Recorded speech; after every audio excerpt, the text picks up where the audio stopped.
তবে কি যুক্তরাষ্ট্রের সীমাবদ্ধতাগুলোকে চোখে আঙুল দিয়ে দেখিয়ে দিল ইরান? ইরানের বিরুদ্ধে যুদ্ধ করতে এসে নিজের বিপদ নিজেই ডেকে আনল যুক্তরাষ্ট্র। বিশ্বের সামনে যুক্তরাষ্ট্রের যে ভাবমূর্তি ছিল, ইরান যুদ্ধের মাধ্যমে তার পুরোটাই কি ভেঙে পড়ল? বিশ্বজুড়ে যুক্তরাষ্ট্রের মোড়লগিরির দিন কি তবে শেষ? ইরান যুক্তরাষ্ট্র সাম্প্রতিক যুদ্ধটি বিশ্বের জন্য এক নতুন বার্তা নিয়ে এসেছে।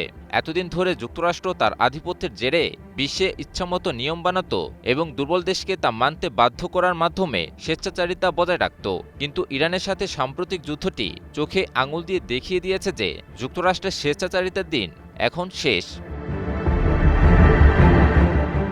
যুক্তরাষ্ট্রের মতো প্রতাপশালী দেশের বিরুদ্ধে যুদ্ধ করে তুলনামূলক দুর্বল দেশ ইরান শুধু টিকেই থাকেনি, বরং যুক্তরাষ্ট্রকে এক বড় ধরনের কৌশলগত পরাজয় উপহার দিয়েছে। এমনই মন্তব্য করেছেন তেহরান ভিত্তিক সেন্টার ফর স্ট্র্যাটেজিক স্টাডিজের গবেষক আলী আকবর দারাইনি। কাতার ভিত্তিক সংবাদ মাধ্যম আল জাজিরার এক প্রতিবেদনে দারাইনির বিশ্লেষণ তুলে ধরা হয়।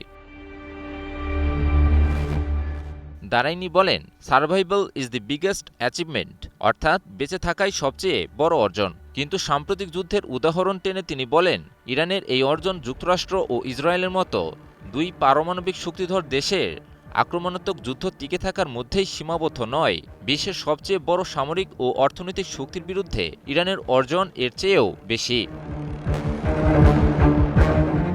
দারাইনি বলেছেন, ইরান বিশ্বের সামনে যুক্তরাষ্ট্রের শক্তির সীমাবদ্ধতাগুলো তুলে ধরেছে। মধ্যপ্রাচ্যে যুক্তরাষ্ট্র তাদের নিজেদের সামরিক স্থাপনাগুলোকেও সুরক্ষা দিতে পারেনি। তাদের আরব মিত্রদের কথা তো দূরের কথা, সবাই বুঝে গেছে মধ্যপ্রাচ্যে যুক্তরাষ্ট্রের সামরিক ঘাঁটিগুলো আরবদের রক্ষা করার জন্য নয়, বরং ইসরায়েলকে রক্ষা করার জন্যই আছে।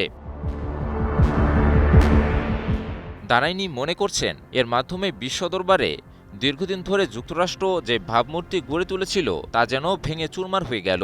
বিশ্ব আর আগের মতো যুক্তরাষ্ট্রকে সমীহ করে চলবে না, এমনকি মিত্র দেশগুলোও যুক্তরাষ্ট্রের কাছ থেকে মুখ ফিরিয়ে নেবে, যা ইতিমধ্যেই শুরুও হয়ে গেছে।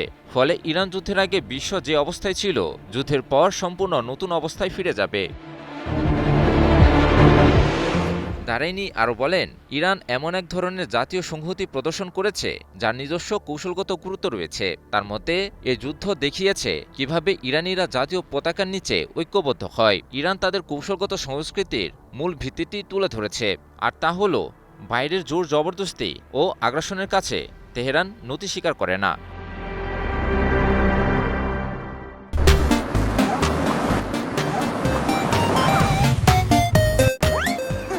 দারাইনি আরও দাবি করেছেন, ওয়াশিংটনের সঙ্গে হওয়া এই সমঝোতা স্মারকটি নিজেই যুক্তরাষ্ট্রের জন্য ব্যর্থতার প্রমাণ।